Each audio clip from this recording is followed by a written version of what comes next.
ನಡಿ ಈಗ ಶುರು ಮಾಡೋಣ.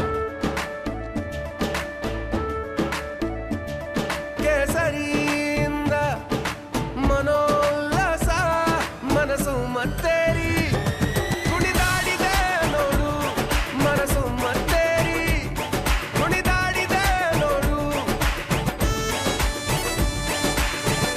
ಕ್ಷಣ ಕ್ಷಣವೂ ಆಚರಿಸಿ ಕೇಸರಿ ಹಬ್ಬ. ವಿಮಲ್ ಬಾಯಲ್ಲಿ ಹೇಳಿ ಕೇಸರಿ.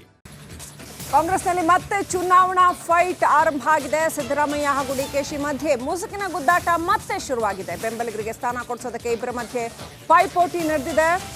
ಸಿಎಂ ಡಿಸಿಎಂ ಕಡೆಯಿಂದ ಪ್ರತ್ಯೇಕ ಲಿಸ್ಟ್, ಎರಡರ ಲಿಸ್ಟ್ ತಯಾರಿ ಮಾಡಿಕೊಡ್ತಾರೆ. ಈಗ ಅವ್ರಿಗೆ ಸಿಕ್ಕಿದ್ರೆ ಇವ್ರಿಗೆ ಅಸಮಾಧಾನ, ಇವ್ರಿಗೆ ಸಿಕ್ಕಿದ್ರೆ ಅವ್ರಿಗೆ ಅಸಮಾಧಾನ. ಮೇ 28ನೇ ತಾರೀಕು ದೆಹಲಿಗೆ ತೆರಳುತ್ತಾರೆ ಸಿಎಂ ಹಾಗೂ ಡಿಸಿಎಂ ಇಬ್ರು ಕೂಡ. ಯಾರ ಕೈ ಮೇಲಾಗುತ್ತೆ, ಕಾಂಗ್ರೆಸ್ನಲ್ಲಿ ಯಾರು ಪವರ್ಫುಲ್ ಅನ್ನೋ ಅಂತ ಒಂದು ಯುದ್ಧಕ್ಕೂ ಇದು ನಾಂದಿ ಹಾಡುತ್ತಾ ಗೊತ್ತಿಲ್ಲ. ಕೆಪಿಸಿಸಿ ಕೋಟಾಕ್ಕೆ MLC ಸ್ಥಾನ ಬಿಡಿ ಅಂತ ಪಟ್ಟು ಕೂಡ ಹಿಡಿತಾ ಇದ್ದಾರಂತೆ. ಹಾಗಾಗಿ ಪರಿಷತ್ ಚುನಾವಣೆ ಫೈಟ್ ಮತ್ತೊಮ್ಮೆ ಕಾಂಗ್ರೆಸ್ ಅಂಗಳದಲ್ಲಿ ಗರಿಗೆದರಿದೆ.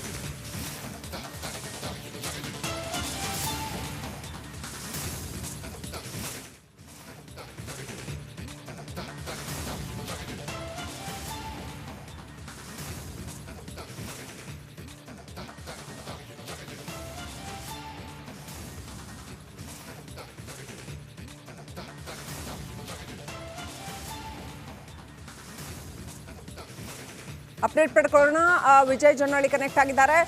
ವಿಜಯ್, ಪರಿಷತ್ ಚುನಾವಣೆಯ ಮತ್ತೊಂದು ಸುತ್ತಿನ ಗುದ್ದಾಟ ಜಿದ್ದಾಜಿದ್ದಿ ಆರಂಭ ಆಗಿದೆಯಾ ಕಾಂಗ್ರೆಸ್ ಅಂಗಳದಲ್ಲಿ? ಹೇಗಿದೆ ಗ್ರೌಂಡ್ ಅಪ್ಡೇಟ್ಸ್ ಏನಿದೆ?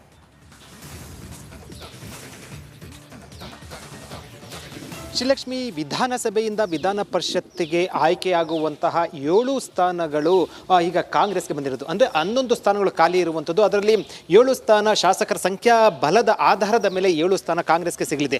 ಈಗ ಇರುವಂಥದ್ದು 7 MLCಗಳ ಆಯ್ಕೆ ಸಂಬಂಧಪಟ್ಟಂತೆ ಕಾಂಗ್ರೆಸ್ನಲ್ಲಿ, ಅದರಲ್ಲೂ ಸಿದ್ದರಾಮಯ್ಯ ವರ್ಸಸ್ DK ಶಿವಕುಮಾರ್ ನಡುವಿನ ಪೈಪೋಟಿಗೆ ಕಾರಣ ಆಗುತ್ತಾ ಅನ್ನುವಂಥದ್ದು. ಯಾಕಂದರೆ ಹೈಕಮಾಂಡ್ ಕೂಡ ಇದು ತಲೆನೋವಾಗಿರುವಂಥದ್ದು. ಅಧಿಕಾರಕ್ಕೆ ಬರುವ ನಿಟ್ಟಿನಲ್ಲಿ ಈಗಾಗಲೇ ಕೂಡ ನನ್ನ ಅಧ್ಯಕ್ಷತೆಯಲ್ಲಿ 136 ಶಾಸಕರು ಬಂದಿದ್ದಾರೆ, ಅಧಿಕಾರಕ್ಕೆ ಬಂದಿದೆ ಅಂತ DK ಶಿವಕುಮಾರ್ ಈಗಾಗಲೇ ಕೂಡ ಹೇಳುವ ಮೂಲಕ ಒಂದು ಸಂದೇಶವನ್ನು ಕೊಟ್ಟಿರುವಂಥದ್ದು. ಈ 7 ಸ್ಥಾನಗಳ ಪೈಕಿ ಈಗಾಗಲೇ ಕೂಡ 1 ಸ್ಥಾನ ಏನು ಯತೀಂದ್ರ ಸಿದ್ದರಾಮಯ್ಯ ಅವರಿಗೆ ಸಂಬಂಧಪಟ್ಟಂತೆ ಕೂಡ ಹೋಗೋದು ಬಹುತೇಕ ಆಗಿರುತ್ತದೆ. ಉಳಿದ ಸ್ಥಾನಗಳು KPCC ಕೋಟಾಗೆ, ಅಂದರೆ ಅಧ್ಯಕ್ಷನಾಗಿ KPCC ಕೋಟಾಗೆ ಬಿಡಬೇಕು ಅಂತ ಪಟ್ಟನ್ನು ಹಿಡಿದಿರುವಂಥದ್ದು.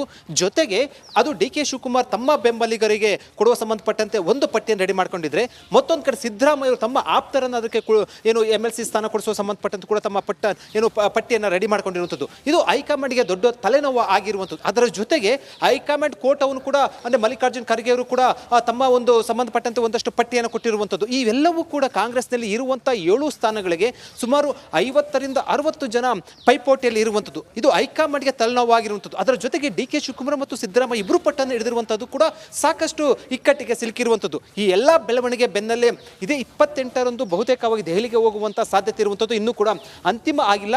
ಆದರೆ ದೆಹಲಿಗೆ ಹೋಗುವಂಥ ಹೈಕಮಾಂಡ್ ಕರೆಸ್ಕೊಂಡು ಮಾತುಕತೆ ಮಾಡಿಸುವ ಸಾಧ್ಯತೆ ಇರುವಂಥದ್ದು. ಅದರ ಬೆನ್ನಲ್ಲೇ ಕೂಡ ಒಂದು ವೇಳೆ ದೆಹಲಿಗೆ ಹೋಗೋದನ್ನೇನಾದ್ರು ಕೂಡ ಕ್ಯಾನ್ಸಲ್ ಆದರೆ ಸುರ್ಜೇವಾಲಾ ಅವರು ಕೂಡ ಬೆಂಗಳೂರಿಗೆ ಆಗಮಿಸಿ ಈ ಪಟ್ಟಿಯನ್ನು ಫೈನಲ್ ಮಾಡುವಂತಹ ಸಾಧ್ಯತೆ ಇರುವಂಥದ್ದು. ಒಟ್ಟಾರೆಯಾಗಿ ಪಟ್ಟಿ ಅಂತಿಮಗೊಳಿಸುವ ನಿಟ್ಟಿನಲ್ಲಿ ಹೈಕಮಾಂಡ್ ನಾಯಕರು ಸುಸ್ತು ಹೊಡೆದಿರುವಂತ ಕೂಡ ಸತ್ಯ ಅಂತ ಹೇಳ್ಬೋದು. ನೋಡಬೇಕು ಈಗ ಪಟ್ಟಿ ಅಂತಿಮ ಆಯ್ಕೆ ಸಂದರ್ಭದಲ್ಲಿ ಯಾರ ಕೈ ಮೇಲಾಗುತ್ತೆ ಅಥವಾ. Okay, thank you Vijay ಡೀಟೇಲ್ಸ್ಗಾಗಿ.